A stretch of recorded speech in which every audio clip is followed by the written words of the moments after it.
Hello, and welcome to Module 8 of the ASHP Pain and Palliative Care Traineeship Program. Today we'll be talking about headache and facial pain disorders, and I'm super pleased to welcome on the webinar with me this evening Dr. Richard Wenzel. Dr. Wenzel is a clinical pharmacist who specializes in headache, migraine, and other facial pain syndromes at the Diamond Headache Inpatient Unit in Chicago, Illinois. So welcome, Dr. Wenzel. Thank you. It's nice to be here.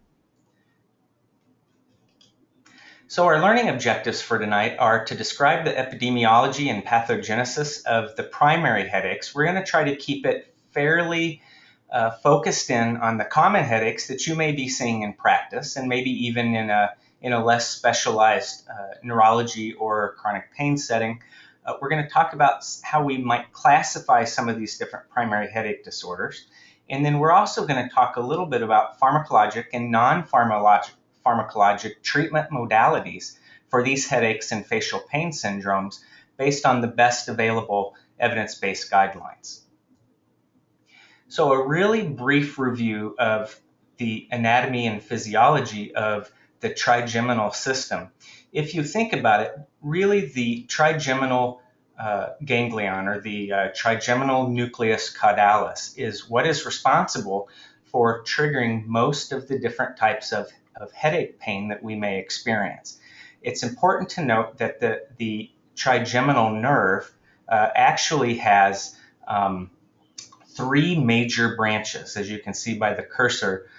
Branch 1, cranial nerve 5, branch 1, is considered to be the ophthalmic division, and that feeds the frontal area of the head. It may start to move back, and it can also move down into what we would consider to be traditionally the sinuses and maybe even part of the periorbital area. Cranial nerve 5, division 2, actually feeds the lower part of the sinuses, and this is called the maxillary division. And so you can sometimes experience migraine or similar primary headache symptoms distributed in this area as well, illustrated here in the purple. And then also cranial nerve 5, division 3 will feed the mandibular division. And you can sometimes hear some migraine patients actually complain of migraines or headaches that may be predominantly located in one division, but can actually affect others. So for instance, I may have patients where they describe the onset of unilateral pain behind the left or right eye, but they'll also talk about feeling like they have a lot of sinus pressure, and they may even describe that they have jaw pain or that their teeth tingle. Have you seen much of that up in Chicago, Dr. Wenzel? Yeah, I really like your diagram here because it brings up a couple of important things. Like you said, the pain from migraine can radiate a variety of different places, for example, your nose, and then we end up with people saying they have quote-unquote sinus headache. And actually, sinus headache is not defined by the International Headache Society. It's really not a sinus problem. It's a nerve problem that people are feeling the sensations in their nose, so they think it's a sinus problem. There's been a number of articles in recent years that talk about, sort of the myth of sinus headache, and that's one of the areas clinicians can improve diagnosis and treatment of migraine. I would just add to your slide too. It's not depicted on your slide, but there's also the trigeminal nerve innervates your neck. And a lot of people will come in and they're squeezing their neck and holding their neck, said their neck hurts. A lot of clinicians automatically think, oh, well, they must have some type of stress or some type of tension headache, and that may not necessarily be the case. They can have migraine as well. Oh, okay. Well, thank you. I appreciate that. So what we're going to try to focus on today is the primary episodic headache disorders. So we'll talk about migraine with and without aura. We'll talk about menstrual migraine briefly. We'll talk about tension type headache. And then we're going to talk about a not necessarily new headache syndromes, but they've been categorized into a relatively new group, which is termed the trigeminal autonomic cephalalgias. And that includes cluster headache, and much more rarely seen SUNCT and SUNA headaches, which are predominantly characterized by either conjunctival injection or autonomic symptoms. And then we'll also briefly touch on hemicrania continua and paroxysmal hemicrania. I think probably, at least from the standpoint of working in a chronic pain clinic right now, what I see predominantly as being one of the most difficult to treat pain syndromes is actually chronic medication overuse headache, previously coined rebound headache. And this is something that takes an incredible amount of patient education and tiptoeing with pharmacotherapy to try to help these patients out, both with their symptoms as well as realistic treatment goals. We'll real briefly talk about migraine after irradiation or radiation therapy. We'll touch on TMJ, or the temporomandibular joint disorders, trigeminal neuralgia, and then something that also isn't as frequently seen in the chronic pain clinic, but we are seeing it pop up more and more, is something called burning mouth syndrome. So let's talk real briefly about Jackie. So Jackie is a 31-year-old female. She has a 5-year history of migraine without aura, and she describes some increases in the frequency and severity specifically over the last 2 years. She describes significant nausea and sensitivity to light, or photophobia. Her headache pain is severe, as she describes it, and it's also unilateral, periorbital, and her headaches were originally well controlled with what she describes as OTC acetaminophen, quote, migraine strength. She's missed several days of work over the last month, and she wakes up with a headache more days than not, and that's specifically per the patient's report. She also describes that lack of sleep is a trigger for her headaches. She states that she's tired of going to the emergency department for pain shots and is interested in something her friend uses with butalbital in it. Sound like anybody you've ever encountered, Dr. Wenzel? I see this every day. So a couple things looking at this really quick jump out. One, I think this illustrates migraine's a chronic illness, and people definitely need sort of a long-term plan. In my view, when people end up in the emergency room, in many ways that's a sign that they have inadequate resources to adequately control their headache that they need on the outside. In many ways, it's analogous to people with asthma. I mean, an argument can be put forth that people with asthma really shouldn't end up in the emergency room if we're adequately treating them. So that's number one. Number two, with time, her headache, obviously, with age, her headache is getting worse. Over-the-counter products used to work well for her, but now they're not working well. And what we often see is people taking more and more and more over-the-counter products in an unsuccessful attempt to get their headaches under control. And where I work, and I literally see the worst of the worst, but we get people who are taking 22 acetaminophen tablets a day and 34 ibuprofen tablets a day, and this type of thing, and they don't even often really realize it because it's very insidious and it happens over the span of time. And I think that's a key point as well. This happens over time, and there's often multiple encounters with healthcare professionals, including pharmacists. And maybe we could have identified these individuals sooner and maybe pointed them in a different path, or pointed them to a physician who knows how to treat headache, or somehow educated them and helped them sooner. And then just last final comment, butalbital. The U.S. Headache Consortium's evidence-based migraine treatment guidelines, which is arguably the most important migraine document there is, specifically cites the problems we see in migraine, in the treatment of migraine caused by butalbital, and specifically recommend against utilizing butalbital in migraine patients. I know.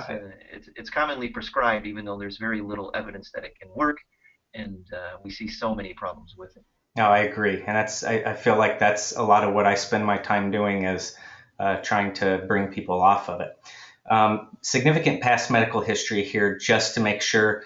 PMDD is premenstrual dysphoric disorder, GAD is generalized anxiety disorder, and then also the patient carries a diagnosis of type 2 bipolar disorder. I also want to point our audience to her current medication list, because we're going to come back to Jackie a little bit later on and talk about some of the things that we might be able to do to help her out. And we're also going to ask Dr. Wenzel to maybe contribute some of his thoughts on how he might tackle a patient such as this. So remember that she is on lamotrigine, typical doses seen for bipolar disorder. She's on fluoxetine at bedtime, and notice that she's taking 3 or 4 basically Excedrin tablets a day. So to talk about migraine prevalence and impact, I don't feel like we need to spend a super exorbitant amount of time actually discussing how incredibly prevalent migraine is. It accounts for a huge amount of outpatient visits to neurologists, general neurologists. It consumes a tremendous amount of resources um, in our primary care facilities. And I think that one of the biggest issues that comes along with this is that what we wind up seeing is that it's frequently overlooked, um, even though it's a significantly disabling disorder and can really put patients in a position where they are either poorly productive at work or completely unproductive at work and at home in their relationships. And it's not an inexpensive disease state by any means. The prevalence is highest in both males and females between 25 and 55 years of age. And interestingly, the distribution between boys and girls is actually fairly consistent up until usually about the time of puberty, and then it starts to look towards about um, a 3 to 1 prevalence favoring females over males. So women will experience it 3 times more commonly than men will. To discuss the pathogenesis of migraine, I think Dr. Wenzel will probably want to chime in on this too, but we have really learned a significant amount of what causes headache pain. And really, if you break this down into what we've already learned in some of the modules covered earlier, is that really the pain and the symptoms that are affiliated with migraine headache, primary migraine headaches, it very much is a syndrome of sensitization, whether it's considered to be central sensitization or even, depending on how you classify it, peripheral sensitization. This is definitely a nerve-driven disorder, and there's a whole host of different things that have been implicated. I remember when I was going through pharmacy school, it all pointed towards vasodilation as being the primary inciting cause. However, interestingly, almost 50 years ago was the actual description originally of cortical spreading depression and mapping that out to coincide with some of the symptoms of aura. So what we can see is actual sensitization of these trigeminal nerve afferents that go out and actually feed the vasculature within the dura mater. You can see based on this vasopeptide-mediated neuroinflammation, and this neuroinflammation actually results in maybe not necessarily significant vasodilation, but what it does result in is extravasation of inflammatory mediators, peptides, and proteins. And then one thing that we're starting to see a lot more of is this glial and neuronal depolarization that can occur. And then as we move towards the more severe portions of the headache, or what you might consider to be the peak of the headache severity, some patients will actually describe something called cutaneous allodynia. And the reason that that's important, and remember that allodynia is described as light touch eliciting a painful response, patients can actually state that just touching their hair or blow drying it or wearing a hat can be exquisitely sensitive for them.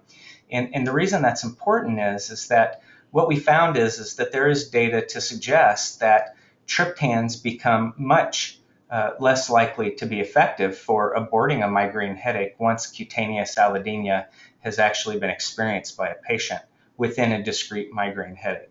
So I'm going to let Dr. Wenzel jump in because I know he's probably got something to add to this particular discussion point.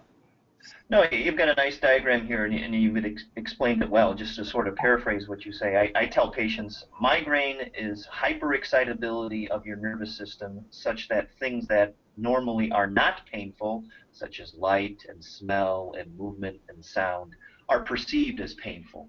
And that's essentially what you said. A couple key things about that. Number one, what this suggests, this whole process, the earlier we interrupt this process, the better results that we're going to see.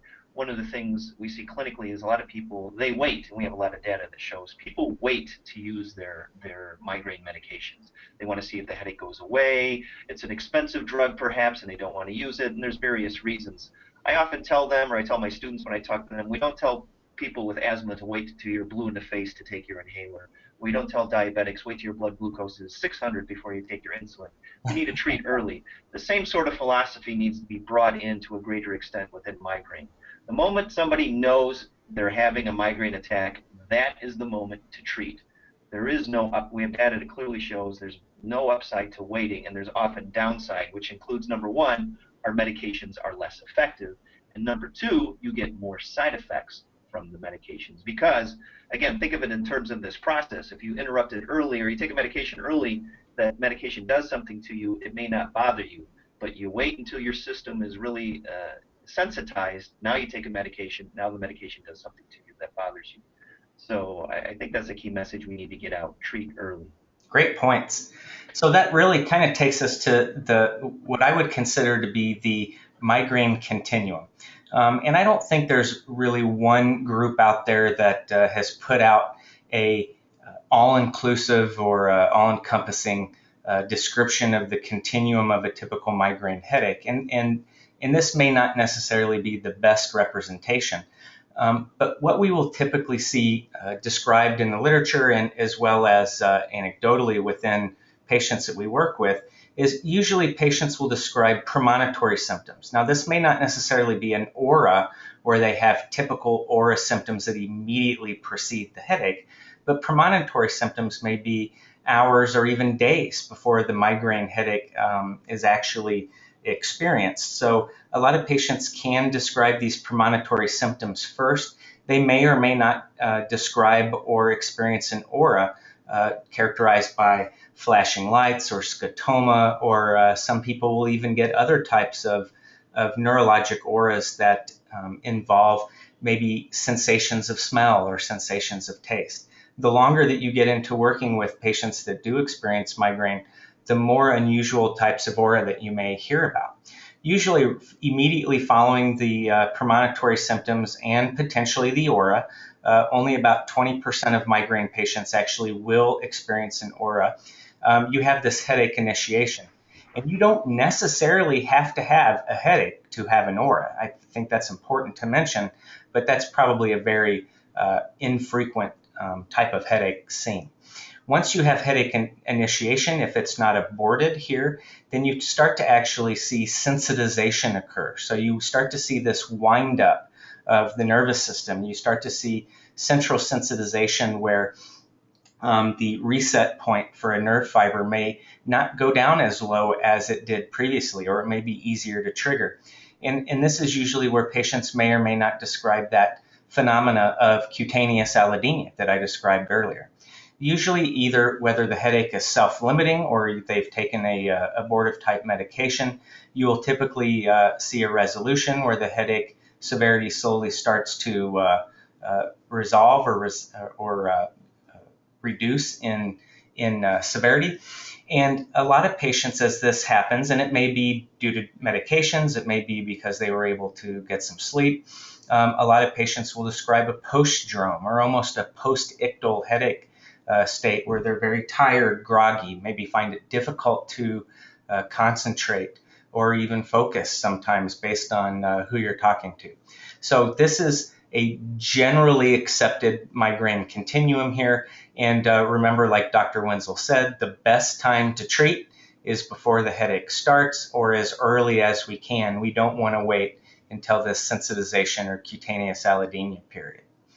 So that brings me to the point I want to make sure that we do focus on Dr. Burstein's data.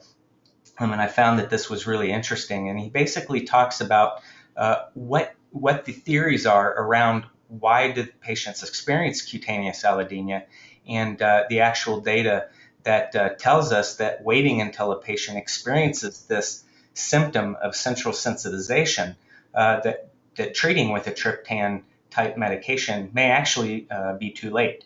So 15% of those with cutaneous allodynia actually in his study responded to initial triptan therapy versus 93% who did not describe any type of cutaneous allodynia or treated before the cutaneous allodynia was present.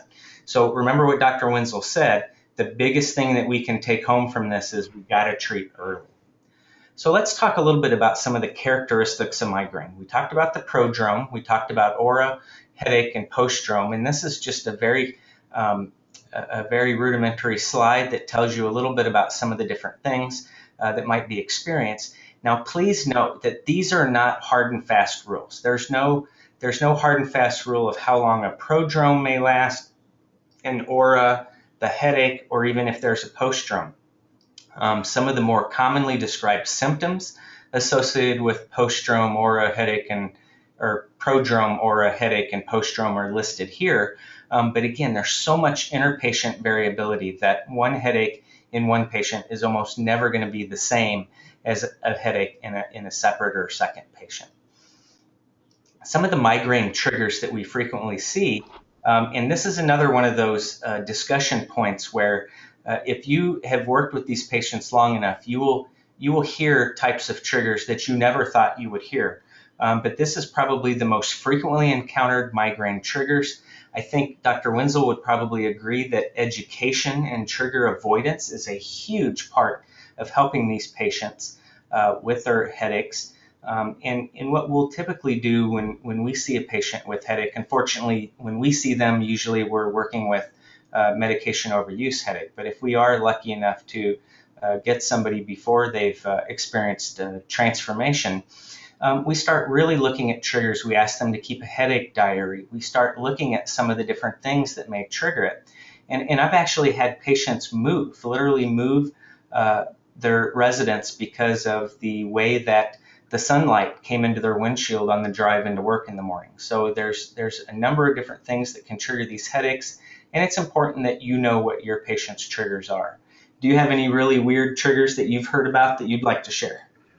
Well, weather comes up, children, spouses, in the car, a variety of things. So yeah, you always expect the unexpected. One thing I would point out is what this all suggests right here. The best way to identify patient-specific issues that might be contributing to their headache is encourage patients to keep a headache diary. And you can go online to find headache diaries, or you can download them to your smartphone or various other ways. We don't have a test for migraine, and because of that, we need to collect data. When I say we, really what we need is the patient to collect data, what they were doing, what was going on, how they treated their headache. Collect a month or 2 or 3 of that data. That can really help guide their therapy to what will help them. Giving patients a big long list of 47 foods not to eat and 37 things to never do really isn't supported by the literature, and most patients don't incorporate that life into their life anyway. But using a diary can identify specific things. That also helps you get the patient more motivated to actually make some changes, like, for example, whether it's smoking, whether it's arguing with their teenage son, or whatever it is. The diary often makes that clear and helps target your therapy as to where you need to go and what you need to do. Great points, thanks. So let's do our first brain strain. Which of the following is not a recognized trigger for migraines? Is it A, stress, B, exercise, C, sex, D, sleep disturbances, or E, multivitamins? So take a minute and think about that. Now, like I said just a moment ago, different patients may have different triggers. So there may be a patient that describes having each of these as a trigger for their individual migraine headaches. However, to my knowledge, we have not seen that multivitamins has been a well-described trigger for migraines. So the rest of these actually have, and I think it's important, like Dr. Wenzel said, that the best way to tease this information out is a headache diary and really stress how important it is that the patients actually do that. We have 1 or 2 headache specialty clinics here in the St. Louis area, and they actually require that their patients go through several sessions of education prior to even seeing the first provider, so that they can make sure that the patient understands how important some of these exercises are in trying to determine what the individual headaches are, as well as what their triggers may be. So let's talk a little bit about diagnosis of migraine and tension type headache. Now, this is information from the most recent International Headache Society Classification Committee. And so these are going to be our actual diagnostic criteria for the individual headaches. Now, I have to tell you that unfortunately, a lot of the headaches that you may encounter may not fit nicely within one or more of these buckets. I don't know what Dr. Wenzel's experience has been with this, but I will find patients who may fit all but one or all but two of some of these criteria, and then it points you completely down a different path. But yet the primary care provider and sometimes even the generalist neurologist will continue to proceed with treating them as if they fit within those diagnostic criteria. I'd like for you to take just a moment. You can even pause the presentation if you'd like and go through and see if you can identify some of the common characteristics with these different types of headaches, as well as the defining characteristics, what separates them from the others. And Dr. Wenzel and I'd be right back to share some commentary on those. Okay, welcome back. So if you notice, some of the defining characteristics are relatively straightforward. With migraines, whether it's with or without aura, you're going to usually see nausea, vomiting, and a sensitivity to either light or sound. I will tell you that most of the time, patients will describe a unilateral, pulsating, and a moderate to severe in intensity pain. However, I have seen patients that have described bilateral periorbital pain or supraorbital pain. It all depends on the individual patient. Obviously with aura, and again, you'll notice the incidence over underneath the actual name, migraine with aura is only experienced by about a fifth of the patients that do have a migraine diagnosis, and you'll notice that only one of the aura symptoms is unilateral, and the aura is usually accompanied by or followed by a headache within 60 minutes. And some of the more common aura symptoms that you'll hear may include visual, sensory, speech, or language, but it's important that we identify what type of aura symptoms they have, because that can actually help us try to diagnose or identify more difficult to treat headache syndromes. I think it's important that we also talk about migraine with brainstem aura. This was previously referred to as basilar artery or basilar type migraine. And this basically fits all of the criteria for migraine with aura, but patients may also describe dysarthria, vertigo, tinnitus, diplopia, ataxia, and most importantly, they may describe a decreased level of consciousness. And that's important to note because we may treat these patients differently than we would a patient with either standard migraine with aura or other. Hemiplegic migraine is described as fulfilling criteria for migraine with aura, but they have fully reversible motor weakness. That can certainly be scary to a patient that's experiencing those types of headaches. And then maybe not necessarily a completely separate headache syndrome, but certainly categorized differently, is menstrual migraine. And this is actually headache that occurs either 2 days before through 3 days after the onset of menses. And we'll talk a little bit about some different treatment strategies for this particular type of headache. And then I think we're all on the webinar familiar with tension type headache, usually more of a squeezing, pressing, or tightening type characteristic of pain. It's usually not associated with nausea or vomiting. There may be some phono or photophobia, but very infrequently does that occur. Dr. Wenzel, anything to add here? No, it's a comprehensive slide. It's got a lot of information. I would just maybe make two quick points. Dr. Roger Cady, who's a headache specialist down in Missouri, not too far from where you're at, he once said in a lecture, all recurrent debilitating headache should be considered migraine until proven otherwise. And I think that's a really good way to go. And by debilitating, you'll hear patients say, I can't go to work, I can't go to school, I can't cook for my kids, I had to lay down and sleep, these types of things. They can't function. I think that's a really good way to go. When patient comes in and says, headache is disrupting my life, I can't function, top of the list should be migraine until you have proof that it's something else. I like that. The other comment I would add is tension type headache, which virtually every human being on the planet at some point in their life will experience tension type headache. But epidemiologic data shows and clinical experience shows the probability of someone with tension type headache, especially episodic tension type headache, seeking help from a healthcare professional is extraordinarily low. So when someone's asking you for help with their headache, that in and of itself is often a bad sign, or not necessarily a bad sign, but a sign that they do not have tension headache. They have something else. In all likelihood, it's going to be migraine. Great point. Great point. So let's talk about the trigeminal autonomic cephalalgia. So we have paroxysmal hemicrania, we have cluster headache, and then we have SUNCT and SUNA, which are acronyms for some fairly long and rarely encountered headaches. But these are the attack quantities. So this is in order to make a diagnosis, how many you have to have. The actual duration is outlined here. Paroxysmal hemicrania is usually pretty short in duration. Cluster is a little bit longer, and then with the SUNCT or SUNA headaches, the actual attacks can be very short in actual duration, but can be very severe in their severity. Common characteristics are listed here. You can see severe, very severe unilateral orbital or supraorbital pain with the paroxysmal hemicrania, and the attack frequency is usually greater than 5 daily for more than 50% of the time. And this is considered, for those of us who learned about headache many moons ago, we used to actually categorize headaches by whether or not they were indomethacin sensitive or indomethacin resistant. Do you recall that? Uh, yeah, it was Steven Silberstein who first put that forth and published some of the articles about that. There's some debate in the headache community as to whether we should use response to a medication in a diagnostic fashion, because there are case reports of patients who have gone on to fulfill criteria, for example, paroxysmal hemicrania, who initially did not respond to indomethacin. So there's some debate in the headache world. I guess the good news or the bad news, the good news is paroxysmal hemicrania, as you already alluded to, is pretty uncommon.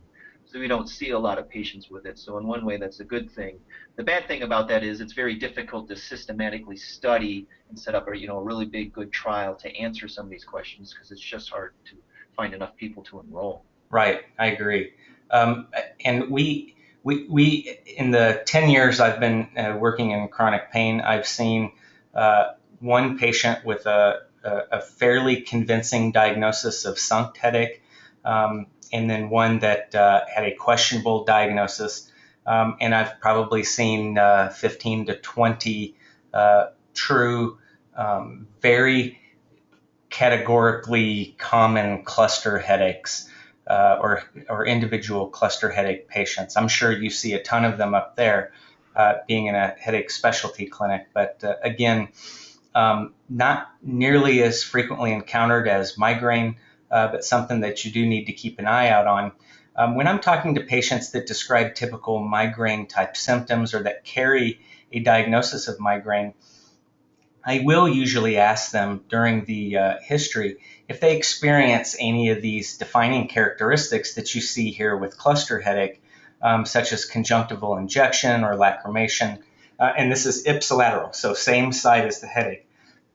I'll ask them about ipsilateral congestion or rhinorrhea, and then sometimes these patients will also present with eyelid edema or facial forehead sweating, flushing, and they may even have ipsilateral meiosis or ptosis. So, if I may interject just for a second, another way to look at this is something I tell my students. Any patient who goes from no pain to severe pain in a matter of seconds or a matter of minutes needs to go find a headache specialist, because I'm not sure what they have, but whatever it is, it's something where they need a clinician who knows what they're doing, because they likely have cluster headache or paroxysmal hemicrania or something along that line.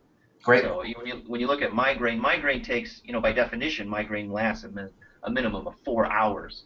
So again, when somebody's just in mere seconds, like your one slide here says 1 to 600 seconds, you go to no pain to terrible pain in seconds, you need to know somebody who knows what they're doing in terms of treating headache. You need to find somebody who knows what they're doing in terms of treating headache. Great points. Thank you. So let's talk real briefly about stepped versus stratified care. So this is something that's come up quite often in the headache literature, and a lot of times you'll hear this come up in the emergency medicine literature and how to handle patients who may present to the emergency department with a headache. And you'll also hear this too from the third-party payers. And so I think it's important that we understand step versus stratified, and in what patients may be able to expect from this. So if you take it from a stepped approach, basically you have mild, moderate, and severe pain, and depending on how the patient categorizes their pain will dictate or direct what treatments you offer them or what they may actually do. It's kind of like to come back to what Dr. Wenzel had said, it's kind of like asthma and using an asthma action plan depending on where the patient actually is.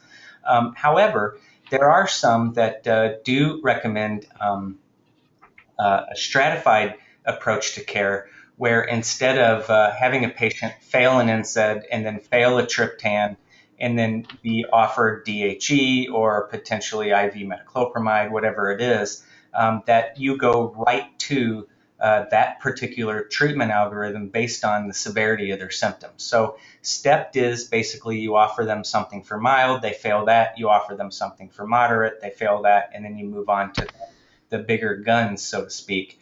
And then stratified care, which I believe actually probably has the preponderance of data to support its use, is that you go right to the appropriate level of care depending on the patient's severity.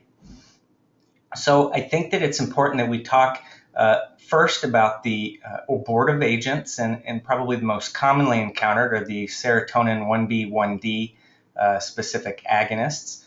There's a number of these drugs available. They're listed here on the slide, including almatriptan, elatriptan, frova, naratriptan, and then probably the most recently approved on the market is the sumatriptan with naproxen. And that has some really interesting data associated with it. Now, it's important to note, and I'd really be interested to hear what Dr. Wenzel has to say about his experiences with these drugs. However, aside from about a 15-year-old meta-analysis that was done that tried to compare all of the data associated with these drugs and put them compared to a gold standard, which at that time was sumatriptan, there's not a lot of differences, so to speak, in the actual clinical trial database of these different medications. I'll tell you that when you talk to different specialists, they will tell you that they really believe that one or the other is the best tolerated or the most effective from the standpoint of 2-hour pain response or 2-hour pain freedom, or even 24-hour headache reoccurrence. I will share personally that I have probably had the best success in migraines that did not respond to a number of the different triptans with the higher doses of elatriptan. And that does seem to be supported by some of the data that's out there. We also have had really good success with rizatriptan. We really have to get to the higher doses of oral sumatriptan before most of the headache patients that get referred my way actually start to respond.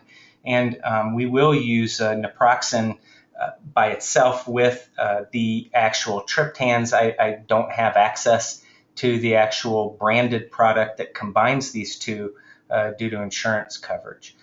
Real quickly, before I hand things over to Dr. Wenzel, I do want to make sure that we talk about some of the contraindications and warnings with these drugs. One of the contraindications that is frequently overlooked is any type of ischemic heart disease, ischemic stroke, uncontrolled hypertension. These are all considered to be contraindications to the use of the triptan medications.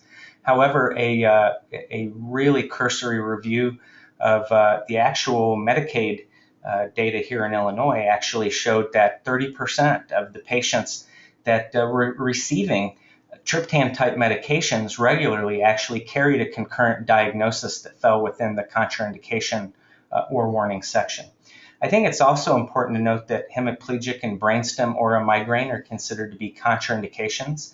I don't necessarily know whether this is specifically based on problematic reports or if it's more theoretical in nature. Pregnancy is also considered to be a contraindication or a warning right now, or if you go by the old pregnancy categories that have since been rescinded, these medications were considered category C.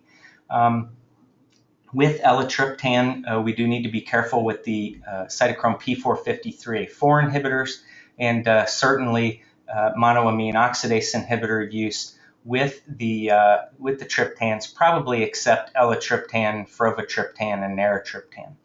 And I know that Dr. Wenzel is going to talk about this, but I also want to reiterate that while these drugs are serotonin active agents, the overwhelming amount of evidence out there points to the fact that serotonin syndrome, when these medications are combined with most of our frequently encountered antidepressants like SSRIs or SNRIs, is probably a lot lower of a risk than we would actually begin to believe.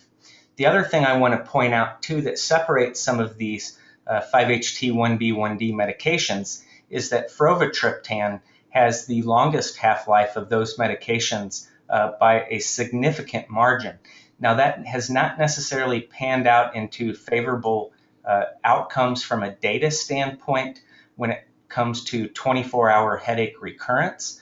However, it has appeared to be somewhat beneficial when we use a triptan for a very short period of time to prevent the onset of migraines, such as with menstrual migraine.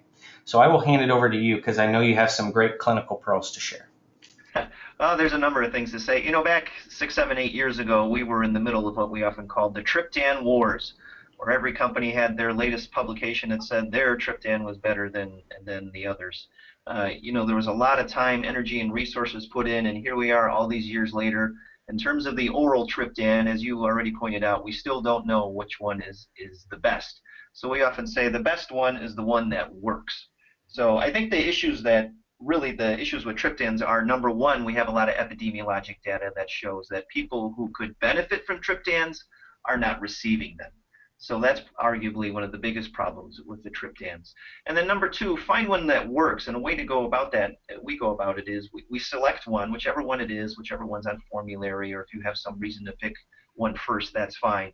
Tell the patient to treat a defined number of attacks, whether that's 3 attacks or 5 attacks, and see how it works for them. If that triptan fails for 2 out of 3 attacks, or it fails 3 out of 5 attacks, in other words, it's failing the majority of the time, then it's time to make a switch onto a different one.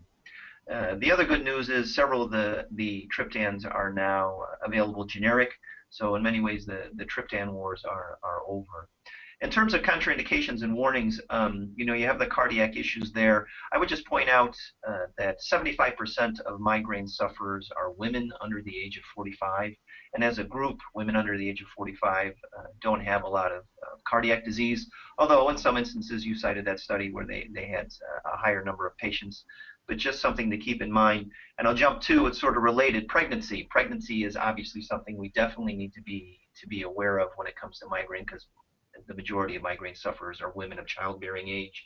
And if anyone ever encounters a patient who took a triptan while they were pregnant, please report that to MedWatch or these one of those monitoring agencies, because we're trying to compile more data. All the data we have right now, and it's limited data, but there's nothing to suggest that the triptans increase any type of risk during pregnancy. But the fact of the matter is our numbers are low, and we need more information. So if any clinician ever sees that, please report that information. And then finally, serotonin syndrome, you already talked about it. It's a topic near and dear to my heart, so much so that I've actually published articles on that. If anyone wants to know my thoughts about serotonin syndrome, you can actually PubMed my name in that term. But like you said, we can and we do give triptans along with SSRIs or SNRIs. We do that hundreds of times a day at my clinic, and things work out fine. The data really doesn't support pharmacists saying you can't take these 2 meds together, which we've encountered patients who have encountered that. So certainly educating your patient about serotonin syndrome is appropriate, but you can use these medications together without a problem. We were getting so many calls on that particular issue that in the electronic prescribing portion of our EMR, I would actually note in the note to the community pharmacist that the serotonin syndrome warning had been noted, discussed with the patient, and signs and symptoms to watch for provided, so that it would hopefully stem some of the phone calls that we were receiving. And that's a good thing to do. That's the kind of thing that you can do. Actually, 4 years ago, 5 years ago, not that long ago, the American Headache Society actually convened a special expert panel and issued a position statement about using SSRIs and SNRIs with triptans. And this was totally pharmacist driven. I mean, it was driven by all these physicians getting calls from the pharmacy saying, do you want to do this? So they were trying to educate pharmacists and essentially eliminate those phone calls. Yeah, that was a good thing to do. So let's go to brain strain number 2. Which of the following manifestations of trigeminal autonomic cephalalgias differentiates these headaches from primary migraine type headaches? Is it A, moderate to severe pain, responsiveness to indomethacin, ipsilateral tearing and rhinorrhea, duration of the headache, or responsiveness to preventives? What do you think? This may be a trick question too. So let's go back. I would say probably the ipsilateral tearing and rhinorrhea and maybe the duration of the headache. What do you think, Dr. Wenzel? Well, probably duration. I alluded to that a couple of slides back. Duration of the headache is really a big key. I would go with that. Okay. Would you say that you see much tearing and rhinorrhea in migraine patients that don't carry the? Not a lot, but we were talking a little bit earlier. I think you even yourself mentioned you can never be too surprised about some symptom that a patient says. So I wouldn't be surprised if somewhere there is a migraine patient out there, or if several of them who have reported rhinorrhea. I would agree it's not common, or I personally don't see that a lot, but I'm sure it's happened somewhere. Okay. And just out of curiosity, I had always learned that the reason that these headaches were actually called cluster headaches was because they tended to cluster together, where a patient may experience 2 weeks of attacks and then it might be relatively quiet for several months. Is that where it actually? Yeah, that's actually what I learned too. Yeah, just as you described, a patient may have a headache or multiple headaches every day for several weeks or several months straight, and then for reasons unknown, they won't have a headache at all for several weeks or several months straight. So, yeah. Okay, so let's talk a little bit about the ergotamine derivatives. Obviously, not as frequently used as the serotonin agonist that we talked about earlier. Ergotamine, I don't even believe is available any longer unless you have it specifically compounded. We do have dihydroergotamine, or DHE, that's still available, both as a parenteral and a intranasal spray. Is there anything else that it's so hard to keep track of some of these going on and off the market. But I know that we will see DHE used in a lot of emergency department protocols, as well as in some inpatient, I hate to call it detox programs, but when patients are attempting to come off of analgesics that have resulted in medication overuse headache, you can see some nausea and vomiting associated with the administration of these medications, which can be a problem for a patient that actually already has nausea associated with migraine. This is much less frequently encountered with the dihydroergotamine versus the older ergotamine. We can also see paresthesias, chest tightness, and some people will describe frank diarrhea with this. Ergotism was really more associated with the older ergotamine administration, which was kind of our mainstay of headache abortive treatment years ago. But like I said, that's really fallen out of favor, and I'm not even sure you can get it commercially available any longer. Do you know? As far as I know, it's not. We do have a few, not many, but a few patients who are on ergotamine, and they get it from compounded pharmacies. We use lots of dihydroergotamine. It's my opinion that dihydroergotamine is an effective medication that no one, or seemingly no one outside of headache specialists use, which is a bit of a shame, because I think there are some patients who could benefit from it. Actually, the American Academy of Neurology has a position statement endorsing the use of dihydroergotamine, particularly for, like what you were talking about, a prolonged attack, a severe attack that you might see, for example, in the emergency room. Ergotism has kind of, as you alluded to, gone by the wayside with ergotamine being used less and less. But where I've seen this in my experience is patients with HIV who are on protease inhibitors. We do encounter those patients with those two illnesses. That's definitely a place you got to be careful, because there are case reports of patients ending up losing toes and losing their foot because of severe ischemia. Oh, that's terrible. Do you use much of the DHA nasal spray? In the inpatient unit, no, but we frequently send patients home with it. In fact, myself and my students, it's a device, and most people aren't born with the ability to put this device together, so we have to teach them. So myself and my students spend pretty much every day teaching one or two or three patients before they go home how to use the nasal spray. So yeah, we absolutely use it. We definitely have success with it. You can send people home too with dihydroergotamine, either subcutaneous or intramuscular injection, and people can do that as well. As you mentioned, nausea is a diagnostic criteria for migraine. So a shot, a nasal spray, even a suppository, something non-oral is what patients often want.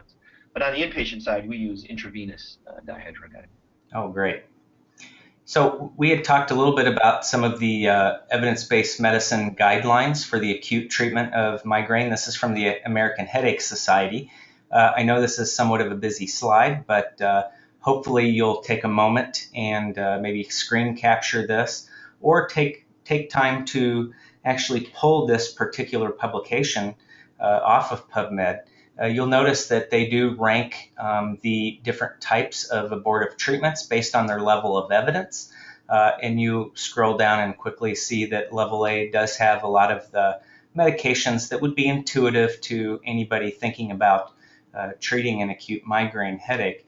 One thing I think it's important to note is that the combination products that are listed at the bottom left of your screen, which include acetaminophen, aspirin, caffeine, while they do have level A evidence, I'd like to put a caveat on those that whenever we're asking patients to treat an acute headache or a migraine that's actually being encountered frequently, we oftentimes will try to actually balance the risk of medication overuse headache with the actual abortive agent that we're recommending.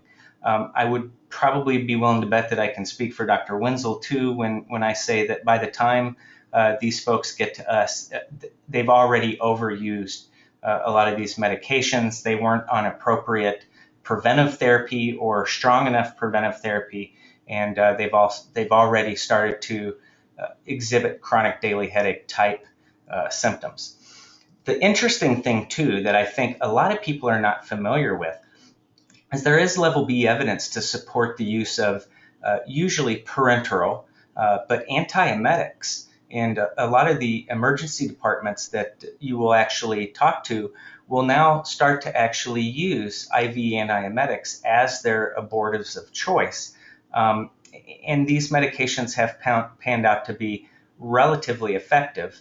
And depending on which ER you actually go to, they may use a cocktail of one or two antiemetics along with maybe a NSAID or like ketorolac. Some places will actually add dexamethasone into that to try to prevent reoccurrence. The thing I think is most important to highlight here is if you are treating a migraine headache, you're using an abortive and you're treating an acute migraine, I think it's really important that we as pharmacists that are educating not only patients but the prescribers that we let them know the risks that go along with using opioids. And I know that there's level C evidence to support those as indicated here, but I think it's very important that we educate folks that opioids can really have some problematic effects in patients with headache, specifically leading towards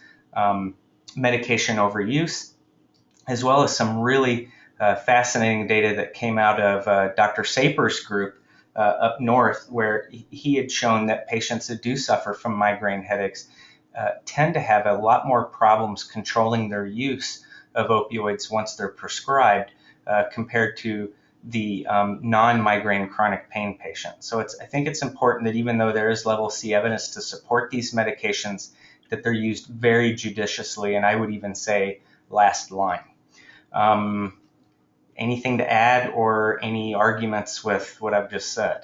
No, no, you hit a lot of things right on. I say something similar to you. I always say, in an otherwise healthy, non-pregnant individual, narcotics are never your treatment of choice for any primary headache disorder.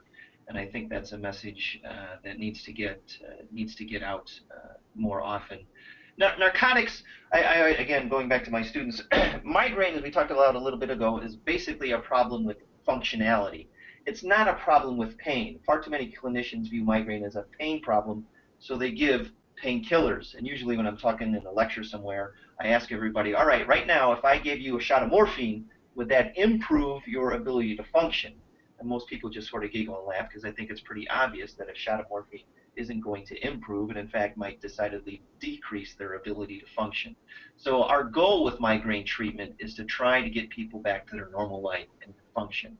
Narcotics don't do that. So our initial treatment, an initial attacks treatment should be a migraine specific medication in most instances. But if for whatever reason that doesn't work or that doesn't help or the patient doesn't respond, and now an hour, 2 hours, 3 hours, 4 hours, some period of time has gone by, now our goal changes, and now our goal might become just flat out pain relief. And in that instance, narcotics can be a good choice because our goal is just simply relieve pain.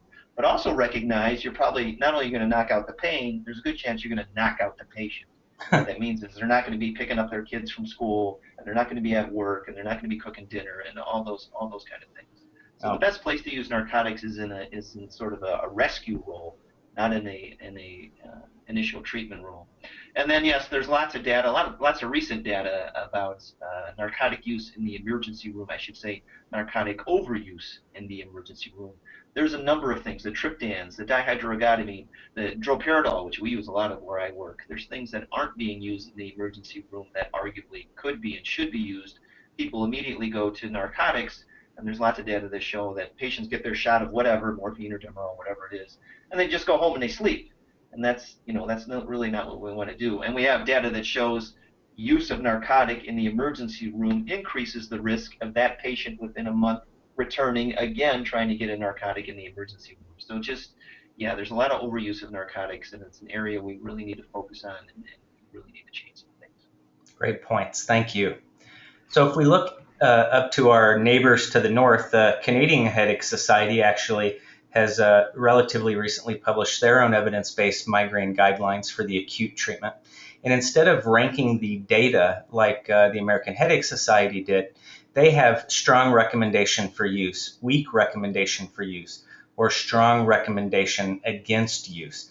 And what you'll notice is these pretty much fit right along with what Dr. Wenzel just said. And there may be combinations that are sometimes recommended for use in a rare instance, like he was saying, that may involve codeine combinations, tramadol combinations, but not routinely used. Notice that they specifically recommend against, over on the right-hand side of your screen, butorphanol, or the regular use of butorphanol, or butalbital containing medications. So that brings us to tension type headache. And I don't want to spend a ton of time on this because, like Dr. Wenzel said, there is very good data out there to support the acute self-treatment of most episodic tension type headache. And that's exactly what most patients will usually do. They'll self-treat these types of headaches. There is a very large opportunity for us as pharmacists, and specifically community pharmacists, to actually intervene in a patient who may be thinking that they're self-treating an episodic tension type headache, or a lot of patients aren't necessarily diagnosing themselves with a particular headache disorder, but it's a very open opportunity for us to have a dialogue with a patient and potentially recommend to them that they seek provider or physician evaluation, especially if we have a high suspicion that they may be self-treating migraine headache and that the frequency of the migraines are actually becoming higher or more frequent. You can actually provide preventive therapy for tension type headache when it starts to become problematic or troublesome to a patient. There is some data to support that use, but like I said, most tension type headache is relatively well treated, specifically and self-directed by the patient. From our trigeminal autonomic cephalalgias, like we said, we have cluster, Sumpton-Suna, paroxysmal hemicrania, and hemicrania continua. There are some data out there, not as good or robust of data or an evidence base as we see with migraine, but certainly there is some data to support or direct our therapies. For cluster, typically we do have data that triptans can be effective, and specifically sumatriptan does have some pretty good data. Also, supplemental oxygen has actually been shown to be quite effective for intractable cluster headache, depending on how many liters the patient actually requires is going to be somewhat variable, but most astute emergency department physicians or providers will actually offer patients oxygen when they do have a high suspicion for cluster headache.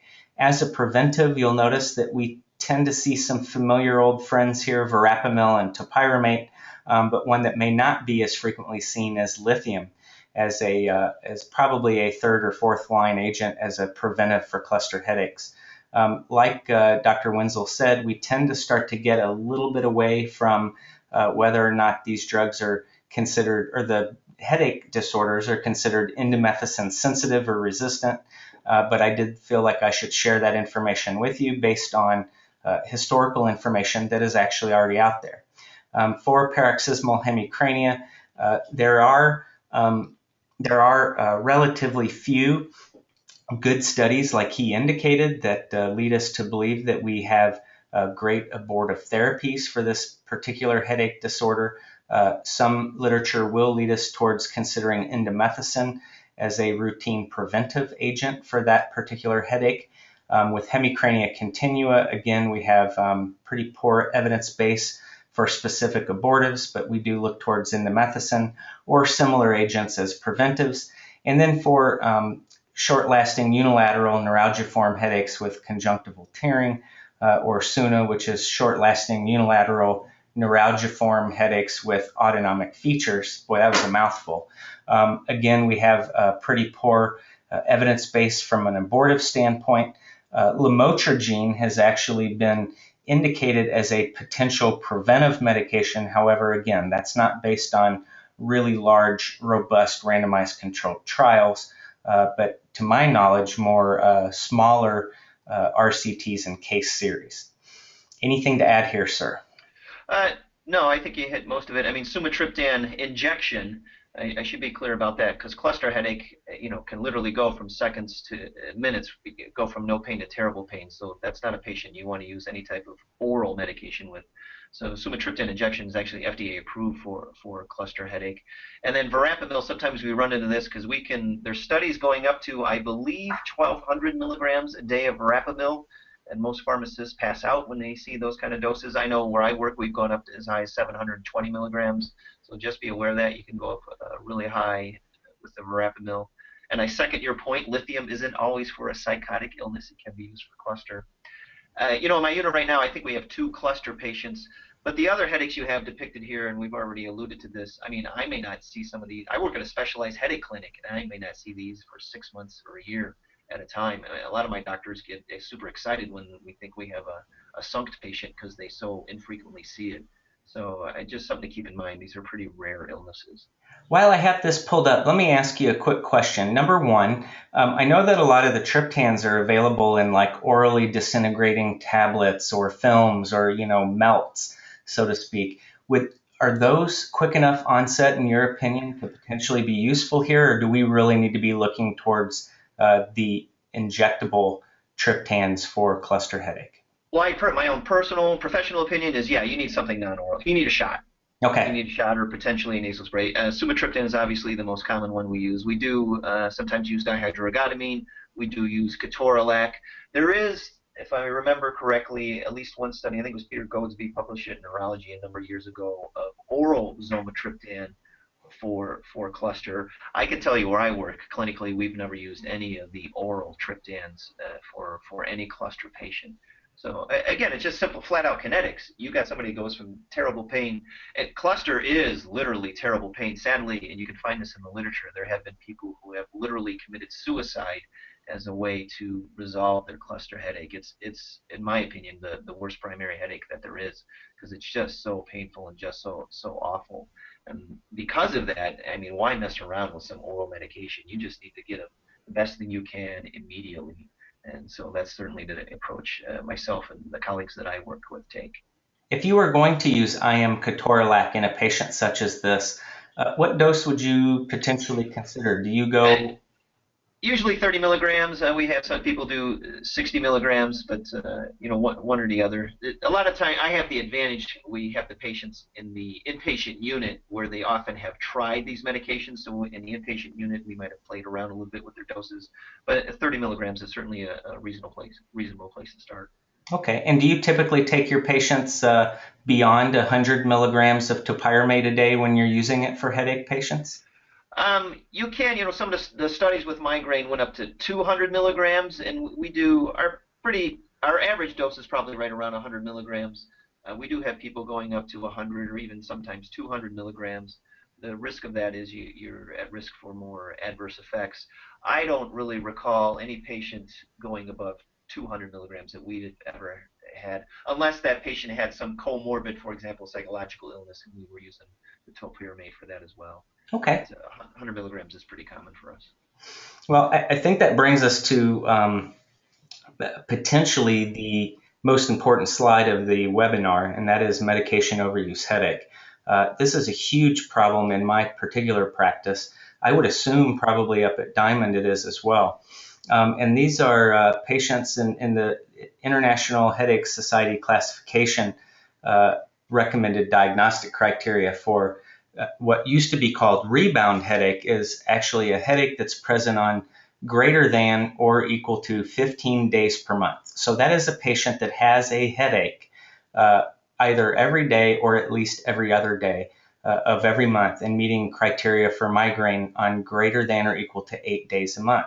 So the reason that I think it's important that we talk about this is that the typical medication overuse headache patient that I see usually is someone who has spun out of control, either self-treating their migraines with something like acetaminophen or aspirin, or usually and most commonly it's the Excedrin migraine strength that they get over the counter, or this is a patient that has been on high frequency Fioricet or Fiorinol for quite some time, and the way that these patients will at least usually present in my service is that they'll tell me that they wake up in the morning every day with a headache. Now, it's not necessarily a full migrainous headache, but it is a headache that they can get up, they can fight through it. They may be able to go to work, take care of their kids, do their normal daily activities, but it is there and it's troublesome for them. And it can be variable in severity. Now, the other thing that we typically will see is that a lot of times these patients will describe 2, 3, sometimes even 4 full migrainous headaches a week. It really depends between patients. I would say probably the average for me is 3 a week. And then there needs to be regular overuse of a particular analgesic, and we'll talk about which ones are problematic here in a minute. And the headache has gotten worse during the medication overuse. And the thing is that a lot of times these patients, they really look towards these medications that in their mind are keeping them functional as their lifeline. And the reason for that is that if they don't take them, their headache actually becomes significantly worse. It flies off the charts from a severity standpoint. And so even though the medications are contributing to the problems that they're having, they almost develop kind of a catch-22 with these medications. That's probably the best way to describe them. The thing that's really nasty here is that the best way to manage these patients is complete cessation of whatever analgesic it is that they're overusing, and combining it with aggressive titration of preventive medications, such as things like valproic acid, topiramate. Some folks will even use dihydroergotamine early in the detoxification of that particular analgesic. It really depends, and I know that there are several headache experts out there that do routinely use high-dose pulse corticosteroids once they discontinue whatever analgesic's causing the problem. I got to say that I haven't seen a lot of real convincing data, at least that I found, that that's a great way to handle these patients. But with that said, these are very difficult patients to help out. I know that it says there that the headache resolves or completely goes back to its previous pattern within 2 months. I have to say that that's a pretty optimistic time frame, at least in my experience. Dr. Wenzel, what are you seeing? Well, this slide is pretty much the whole reason I have a job. I mean, I see this every day. I often say when I give these lectures, I'm trying to eliminate my job, which is fine. I'll find something else to do. But yeah, a couple thoughts. Going back to our asthma analogy, I often ask my students or pharmacists, if you had an asthma patient who was only using albuterol inhaler and they were using it 5, 6, 7 times a day, every day or almost every day of the week, what would you recommend for that patient? And invariably, people say they need better prevention. And I say the same thing holds true for migraine. When somebody is taking an acute medication 2 or 3 or 4 times a day, day after day, and that's the only drug they're on, they need better prevention. And when by prevention I mean both drug and non-drug prevention. But this idea that taking, 6 Vicodin or 8 Fiorinol or 10 Excedrin migraine or whatever it is every day as a treatment for a chronic illness, if you step back and think about it, you realize it doesn't make a whole lot of sense. So we need to do better than that. The other thing I would point out, this doesn't, people don't roll out of bed one morning and suddenly have medication overuse headache. This takes weeks and months and often years to develop. And during that time, there's often many encounters with healthcare professionals, including pharmacists. So when somebody's coming to your pharmacy for an early refill, for example, that's often a bad sign that things aren't going the way you want. Maybe filling that medication early may not be the best thing for that patient. That may be an opportunity to assess them a little bit more, educate them a little bit more, get them pointed in a better direction, including maybe get them pointed to a physician who knows how to treat headache. Not all physicians know how to treat a headache or how to treat it well because they were never taught. So we need to get them to somebody who knows really how to treat headache.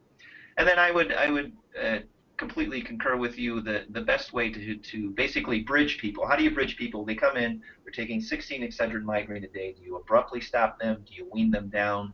What else do you give them during that time? There's a lot of debate.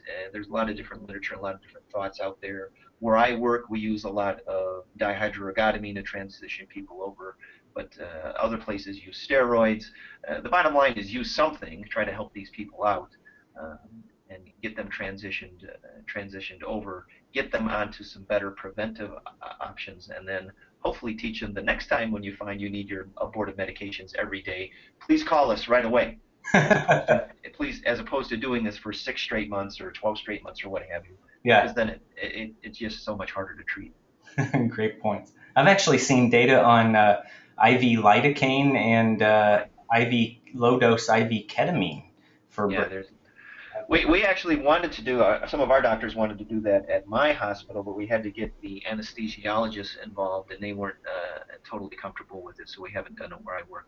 But yeah, there's been various case reports and small studies and other things out there. None of them, as you mentioned, totally stand out. I think the best way to treat medication overuse headache is to not get it in the first place. Right. And the way to not get it in the first place is to educate your patients about limits of abortive medication use or the need to seek out help early when you the patient feel compelled to exceed those limits. Great points. Well, that brings me to the next slide, and I think this is important. And this is one of the the probably the most important slides when I'm educating our pharmacy students down here in Southern Illinois is the actual risk of medication overuse headache based on the exposure and the particular medication. And so basically, when I'm talking to patients and when I'm teaching students how to talk to patients, we're really stressing that the longer acting NSAIDs really should be our first line go to therapy if you go solely based on the risk of medication overuse headache. Notice up at the top, the highest prevalence at 5 years when you're exposed, even just 5 days a month, is butalbital containing medications, followed shortly behind by acetaminophen and opioids. I think it's also important to note, and I, I have yet to find any compelling evidence that suggests that dihydroergotamine leads to medication overuse headache. I don't know if Dr. Wenzel has seen that or has any experience, but it's No, there is some data that suggests, in comparison to sumatriptan, for example, dihydroergotamine is less likely to cause medication overuse headache. And in fact, where I work, we're using dihydroergotamine to treat medication overuse okay. So headache. So Good points there. Most patients don't want to overuse an injectable medication anyway. Usually it's an oral drug, Right. so that's another advantage of it as well. Okay, well, I might have to pick your brain when we get offline about how you're specifically actually sending people home with that, because that may be helpful. Like Dr. Wenzel alluded to earlier, the American Headache Society, as well as the American Academy of Neurology, not too terribly long ago released a pretty nice set of prevention guidelines that are evidence-based. These medications are classified based on their class of evidence. So, what the size of the randomized controlled trials might be. The medications here are listed on the left, the typical doses, and then the actual associated level of evidence. You'll notice that there are some medications on here that we haven't gone into much detail about. The beta blockers, for instance, are kind of an old tried and true method. I typically have noticed that these are the favorites, at least for our primary care providers. They don't tend to be terribly effective, at least once the patients wind up at my doorstep. There is some evidence to suggest that certain dosing regimens of the triptans can be used. I don't know how successful that might be, especially considering the risk of medication overuse headache. And then certainly our tricyclic antidepressants and even some of the serotonin norepinephrine reuptake inhibitors have some good data. It's important to point out that the Botox or botulinum toxin, when it's actually administered correctly and by a provider or administrator that's been specifically trained and certified in how to do this, has been shown to be effective for the prevention of migraine. It does have fairly good evidence to support its use, and also, like I said, has an FDA indication. And then, believe it or not, there is actually what kind of looks like a tiara. It's a type of TENS unit that actually fits around the forehead and does have approval for use in migraine prevention. Do you guys use the head TENS unit up there at all? We do. I personally, as a pharmacist, I'm not involved a lot in that. I can tell you in the field of headache right now, a lot of the research and new things that are coming along aren't medications. They're these various devices that essentially shoot electricity through your head. That's where all the really happening stuff are going on right now in the field of headache. And we definitely have patients who are using those primarily on an outpatient basis. Very cool. So, a lot of the medications are listed here. I will tell you that a lot of times we have to go off or away from these nice migraine prevention guidelines when we've tried a lot of these medications and they haven't worked, and we'll frequently find ourselves somewhere outside of the box trying other anticonvulsants that may not be necessarily listed here, or even antidepressants. Hoping that there may be some type of interpatient variability and a class effect with the medicines just based on mechanism of action.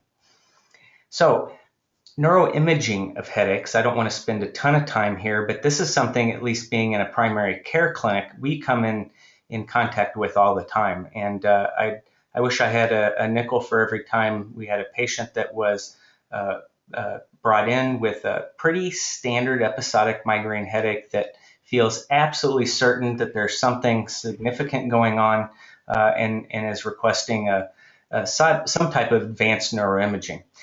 There are guidelines, albeit they're dated, from Dr. Silberstein and his colleagues some time ago, where when we're looking at who really should be considered for neuroimaging or advanced neuroimaging, whenever you have a high suspicion of the TAC type headaches, usually it's cluster.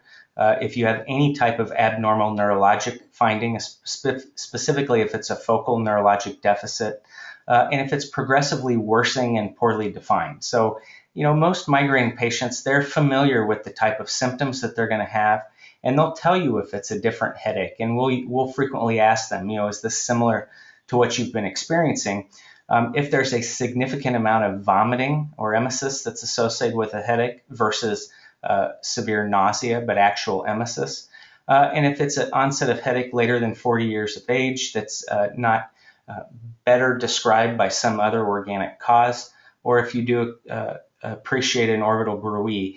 Those are all reasons, relatively good reasons to consider neuroimaging in a patient, just to rule out other potential causes or organic reasons for the headache. So let's go back to Jackie.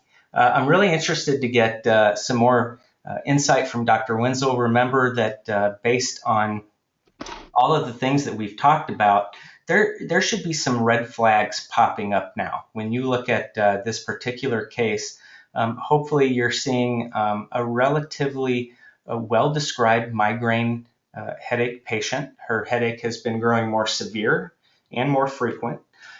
She does report overuse of this Excedrin. She does have disabling headache. And when she says that she wakes up with a headache more days than not, I think that should lead us to start thinking that maybe this patient actually does have some form of medication overuse headache, or at least somewhere on the continuum. And then her request for butalbital should certainly trigger your spidey senses for a really good educational intervention right away. To try to lead her away from potentially requesting that. I think it's also important to note that the patient does have some problems with sleep as a trigger, and just general good old clinical pharmacy stuff, fluoxetine, which they're probably using to treat her depression, I would assume, and there is some data to suggest that fluoxetine can be used as a migraine prevention medication, should be dosed in the morning, not at night, due to its activating properties.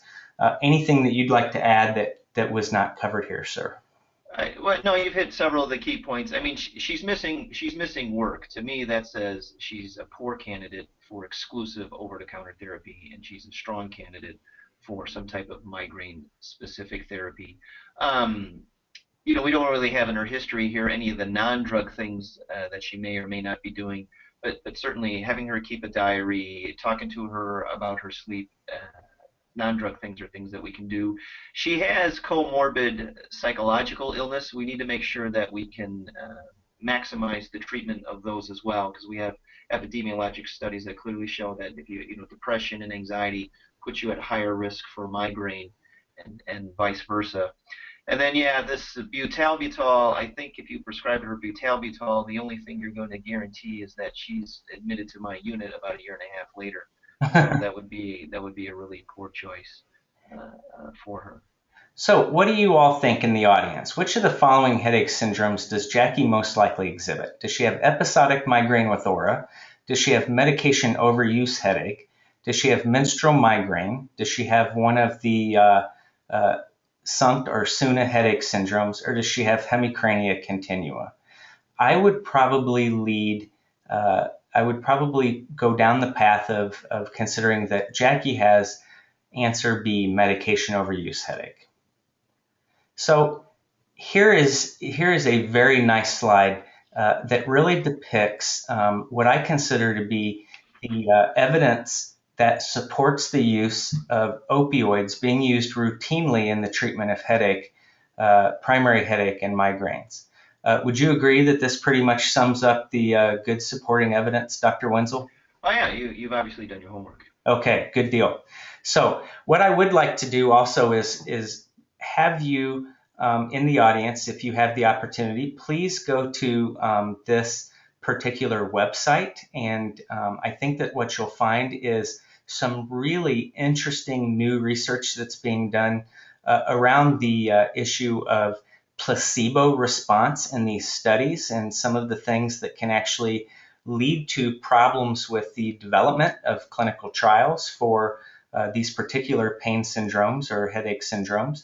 And the other thing I think that is really interesting, and what this does is it talks to us about the importance of educating patients and the non-pharmacologic things that you can do. So really what this study alludes to is that if you label a pill, okay, if you label a pill that's a placebo, but you label it as a migraine abortive pill, patients are more likely to respond to its quote unquote migraine abortive therapies than if you label it otherwise. And what this study is actually leading folks down the road of is that there are a lot of things that we do in the chronic pain world that realistically can be used to help patients, especially those with chronic migraine, when we really have switched from the functionality or the cessation of the sensitization in particular, but what we're looking for is trying to help patients cope with the pain and the severity of these particular headaches. And so this starts to lead us down the path of potentially using some of those tricks like guided imagery, art therapy, music therapy, things that are usually reserved for chronic pain, but really can be useful in headache management as well. I want to briefly mention smart headaches. This is something that has been relatively well described in the literature, but I frankly have not seen it. I don't know if Dr. Wenzel has or not.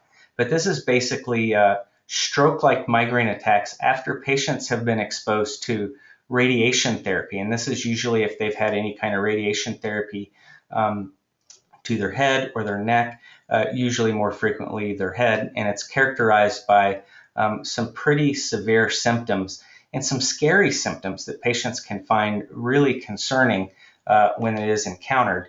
And then they don't have a family history of hemiplegic or familial hemiplegic migraine.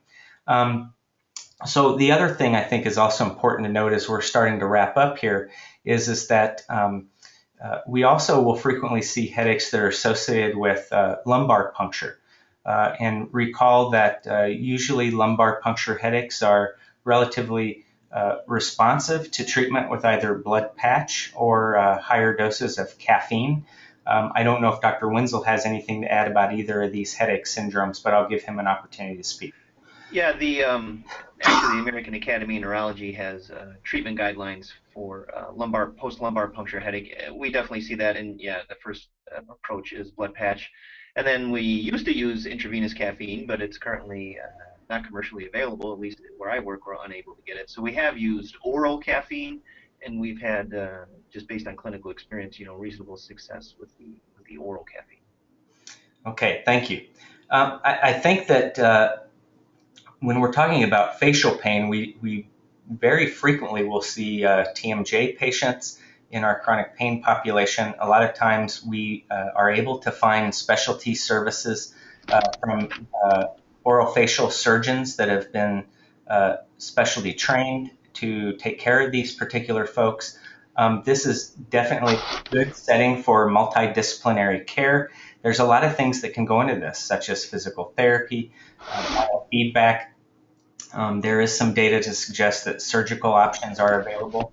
And usually what we're looking towards is acute therapy and trying to help the patients not further injure the joint, specifically if there is a organic cause or joint cause for their issue.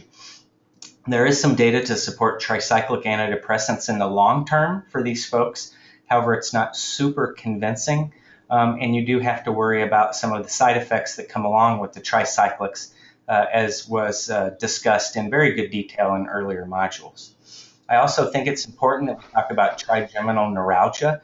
Again, this is not as frequently seen by any means as primary headache disorders are. Usually you have a much later onset of trigeminal neuralgia, usually around 50 to 60 years of age. And we can either classify trigeminal neuralgia as being idiopathic or secondary. Excuse me. A lot of times it's unilateral and it may involve cranial nerve 5, either branch 2 or branch 3. The thing that's important to note here, however, is there have been some reports of patients with a pretty decent overlap of migraine headache and trigeminal neuralgia. And I'd be interested to hear Dr. Wenzel's thoughts on can there be an association between these two, or can trigeminal neuralgia actually lead to migraine or vice versa?